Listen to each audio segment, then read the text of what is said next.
अस्सलाम वालेकुम। अभी हमने ये अपने पास स्क्रीन ओपन करी हुई है वीबॉक की, जिसमें एज अ ट्रेडर मैं प्री परचेज इनवाइस की इंफॉर्मेशन रिकॉर्ड कर रहा हूँ सिस्टम के अंदर।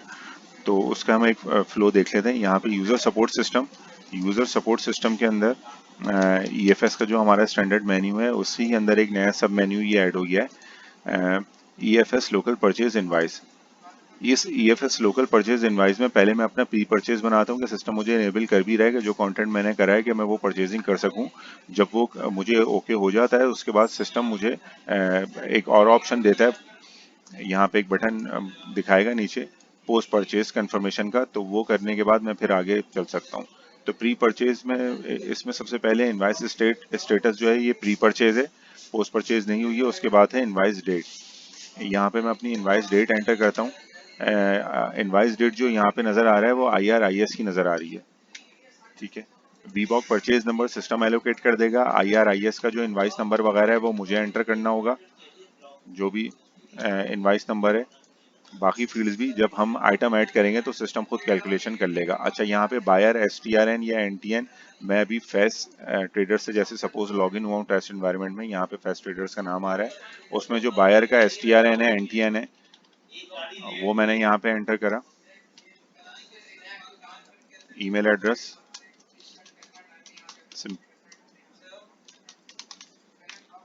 कॉन्टैक्ट ईमेल एड्रेस, उसके बाद सेलर की इंफॉर्मेशन, जो भी सेलर है,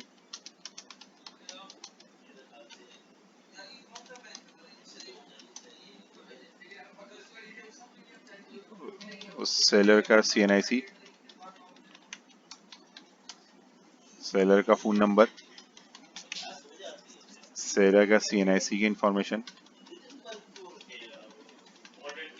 सेलर का हेड ऑफिस का एड्रेस, रजिस्ट्रेशन टाइप उनकी रजिस्टर्ड है या अनरजिस्टर्ड है यूज़र, फैक्ट्री एड्रेस वो एंटर करा।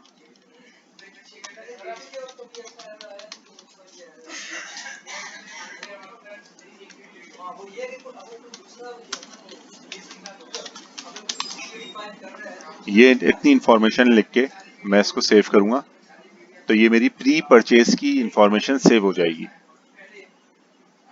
जब ये इन्फॉर्मेशन सेव हो जाएगी इसके बाद सिस्टम मुझे आइटम की इन्फॉर्मेशन ऐड करने का एक फंक्शन दिखाएगा, ऑप्शन देगा। फिर मैं आइटम की इन्फॉर्मेशन ऐड करूंगा और अपनी प्री परचेज को सबमिट करूंगा सिस्टम में। कोई उस दौरान कोई एरर वगैरह होगा तो सिस्टम मुझे वो इंडिकेट कर देगा।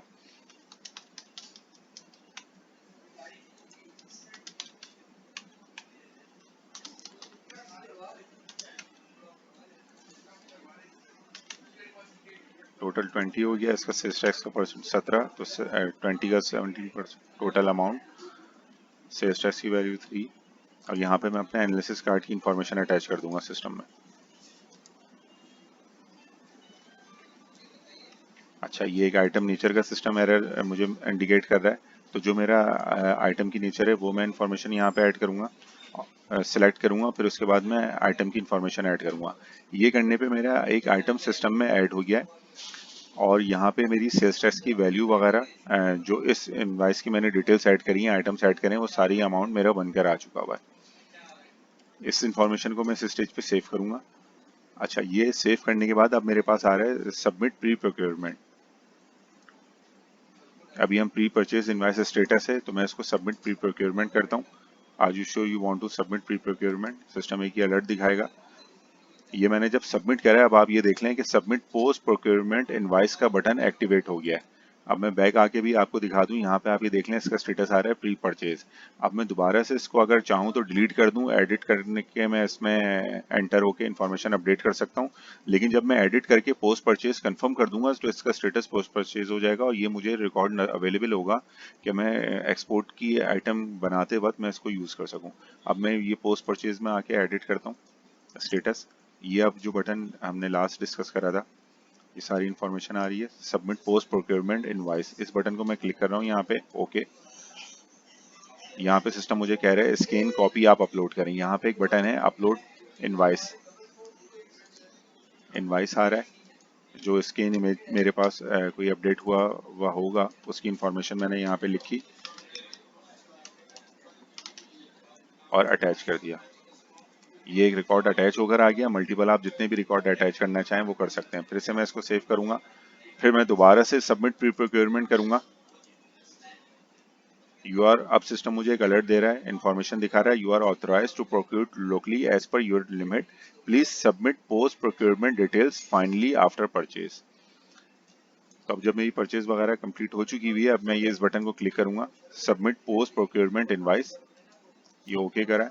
तो ये देख लें, सिस्टम ने ये मुझे इन्फॉर्मेशन दिखा दी है कि वीबॉक का एक परचेज नंबर भी एलोकेट कर दिया और स्टेटस इधर पोस्ट परचेज हो गया। इसके बाद अब मैं ये अब इसके बाद मैं यहाँ पे गुड्स डिक्लेरेशन में आऊँगा। गुड्स डिक्लेरेशन में सेव में हमारी जीडी जो ईएफएस की जीडी होगी, नॉन ड्यूटी पेड आइटम की स्टेज के ऊपर ये मुझे सिस्टम शो करना शुरू कर देगा परचेज नंबर, कि मैं इसको यूज करते हुए आगे डिक्लेरेशन फाइल कर सकूं अपने एक्सपोर्ट का।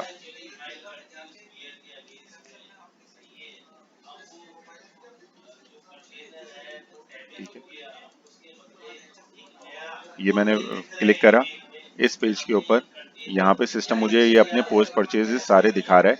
एक ये जो आज का वाला रिकॉर्ड है, ये इन्फॉर्मेशन आ गया, इसको मैं सिलेक्ट करूंगा। टोटल क्वांटिटी मैंने 10 परचेज करी थी, अभी मैं 2 क्लेम कर रहा हूँ, कितने कर रहा हूँ। और उसी तरह मैं एनालिसिस कार्ड सिलेक्ट करूंगा लिस्ट में से, समझ रहे हैं? इसको मैं सेव करूंगा तो ये मेरी जीडी का पार्ट बन जाएगा। तो ये एक हमारा प्रोसेस था लोकल परचेज का। अच्छा, इसके लिए मैं एक इसके लिए मैं अब आपको एक इन्फॉर्मेशन और दिखा दूं कि जिन यूजर्स ने अपने लाइसेंस प्रीवियसली अप्रूव करवाए हुए थे और उन्होंने सेल्स टैक्स के अमाउंट के साथ वो अपडेट नहीं करवाया था, तो उनको एक अमेंडमेंट की रिक्वेस्ट भी सिस्टम में एंटर करनी पड़ेगी बिफोर इस प्रोसेस के, कि आप एक्सपोर्ट इसमें जाएंगे लाइसेंस एप्लीकेशंस में, अमेंडमेंट के ऑप्शन में जाके, तो जिन जिन यूजर्स के पास यहाँ पे estimated sales tax local purchase के कॉलम में अमाउंट नहीं पड़ा हुआ है, तो वो इसकी अमेंडमेंट फाइल करेंगे। जब यहाँ पे estimated sales tax local purchase को ऐड कर चुके हुए होंगे, तो फिर आप जाके ये वाला फंक्शन परफॉर्म कर सकेंगे जो अभी हमने स्टार्ट में देखा था। ठीक है सर, तो थैंक यू। आप लोग इसको ट्राई करें, कोई इशू हो तो support.vbok@paral.com.pk के एड्रेस के ऊपर आप हमें ईमेल कर दें।